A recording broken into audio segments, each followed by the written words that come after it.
Hello, നമസ്കാരം. ഒരു marriage function ഉണ്ടായിരുന്നു. പക്ഷേ ഇടാൻ പറ്റിയൊരു ഡ്രസ്സ് പോലും ഇല്ല. കയ്യിൽ സ്റ്റോക്ക് ഉണ്ടായിരുന്ന ഫാബ്രിക് അങ്ങ് എടുത്തു. പിന്നെ എൻ്റെ മെഷർമെൻറ്റ്സ് നോട്ട് ചെയ്തു. സ്കേർട്ടിനായിട്ട് ആദ്യം ഫാബ്രിക് രണ്ടാക്കി മടക്കി, പിന്നെ ഡയഗണലായിട്ട് മടക്കി. സ്കേർട്ട് ലെങ്ത് ഒരു 32 ഇഞ്ച് വരുന്ന പോലെ രണ്ട് സൈഡിലും മാർക്ക് ചെയ്തു, കട്ട് ചെയ്തു. ഇപ്പോൾ ടോപ്പ് ബോഡി മെഷർമെൻറ്റ്സ് ഒക്കെ മാർക്ക് ചെയ്തു, ഡാർട്ടും മാർക്ക് ചെയ്തു. അത് കട്ട് ചെയ്തപ്പോൾ ഫ്രണ്ട് സ്വീറ്റ് ഹാർട്ട് നെക്കും ബാക്ക് സ്ക്വയർ നെക്കിലും കട്ട് ചെയ്തെടുത്തു. ആദ്യമേ സ്റ്റിച്ച് ചെയ്ത് തുടങ്ങുന്നത് നെക്ക് ലൈനാണ്. നെക്ക് ലൈന് നമ്മുടെ ലൈനിങ് പോർഷനും നെറ്റ് ഫാബ്രിക്കിൻ്റെയും ഇൻസൈഡ് ഔട്ടായിട്ട് വെച്ചിട്ടാണ് നമ്മൾ ആദ്യം തയ്ക്കുന്നത്. എന്ന് വെച്ചാൽ അടിഭാഗം മേലെ വരുന്നത് പോലെ.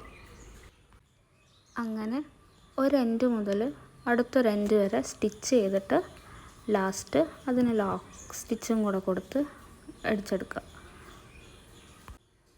സെയിം ഇതേ പ്രൊസീജിയറിൽ ഫ്രണ്ട് നെക്കിനെ നമ്മൾ ഷേപ്പായിട്ട് സ്റ്റിച്ച് ചെയ്തിട്ട് എൻഡ് ടു എൻഡ് ലോക്ക് സ്റ്റിച്ചും ചെയ്ത് എടുക്കുകയാണ് ചെയ്യുന്നത്.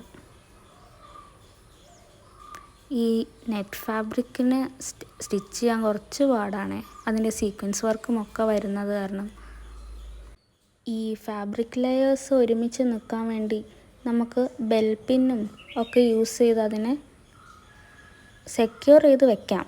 ഞാൻ പക്ഷെ അങ്ങനെ ചെയ്യാതെ കയ്യിൽ പിടിച്ച് ഫീഡ് ചെയ്ത് കൊടുത്തിട്ടാണ് സ്റ്റിച്ച് ചെയ്തെടുക്കണേ. പിന്നെ നമ്മൾ എന്താ ചെയ്യുന്നതെന്ന് വെച്ചാൽ, ഇപ്പം നമ്മൾ അടിച്ച് വെച്ച നെക്ക് ലൈനില്ലേ, അതിൻ്റെ ഒരു 1/4 കിട്ടുന്ന പോലെ 4 സൈഡും ചെറുതായിട്ടൊന്ന് ട്രിം ചെയ്ത് എടുക്കും. ട്രിം ചെയ്ത് കഴിഞ്ഞാൽ കുറച്ചുകൂടെ എളുപ്പമാണ് നമുക്കിതിനെ ഉൾട്ടയാക്കി എടുക്കാൻ. ഈ ട്രിമ്മിങ് ചെയ്യുമ്പോഴാണ് കേട്ടോ നമുക്ക് നമ്മുടെ ഡിസയേർഡ് ഷേപ്പിൽ ഇതിങ്ങനെ കിടക്കുക.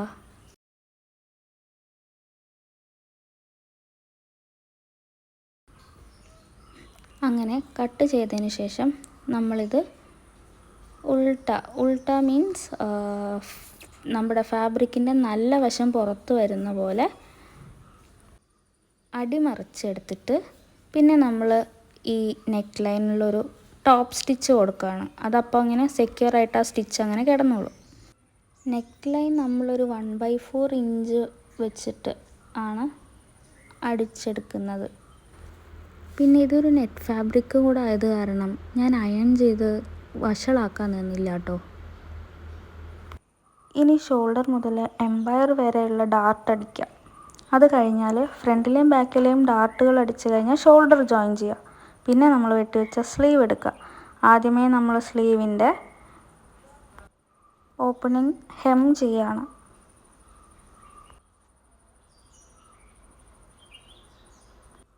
ശേഷം നമ്മളത് ബോഡീസിലേക്ക് അറ്റാച്ച് ചെയ്യണം. ഇപ്പോൾ നമ്മൾ സ്കേർട്ട് പോർഷനെ ബോഡീസായിട്ട് അറ്റാച്ച് ചെയ്യുകയാണ്. എംപയർ റൗണ്ട് ഫുള്ളായിട്ട് തയ്ച്ച് കഴിഞ്ഞാൽ പിന്നെ നമ്മൾ ചെയ്യുന്നത് സൈഡ് സീം അടിക്കുകയാണ്. അത് നമ്മുടെ സ്ലീവിൽ നിന്ന് തുടങ്ങി വേസ്റ്റ് വരെയാണ് നമ്മൾ അടിക്കുന്നത്. അതിങ്ങനെ കേർവ് ചെയ്ത് നമ്മൾ ഷേപ്പ് ചെയ്ത് വെച്ചിട്ടുണ്ടല്ലോ, അത്രയും ഭാഗം അടിച്ചതിന് ശേഷം ബോട്ടം ഹെം ചെയ്യുന്നു. പിന്നെ നമ്മുടെ അലങ്കോലപ്പണികളാണ്. ഫ്രണ്ട് നെക്ക് മൊത്തത്തിൽ ഈ ബീഡ് വർക്ക് അങ്ങ് ചെയ്തു. ഹാൻഡ് വർക്ക് കുറച്ച് കഷ്ടപ്പെട്ടെങ്കിലും ടോട്ടലി ലുക്ക് സെറ്റല്ലേ. Thank U.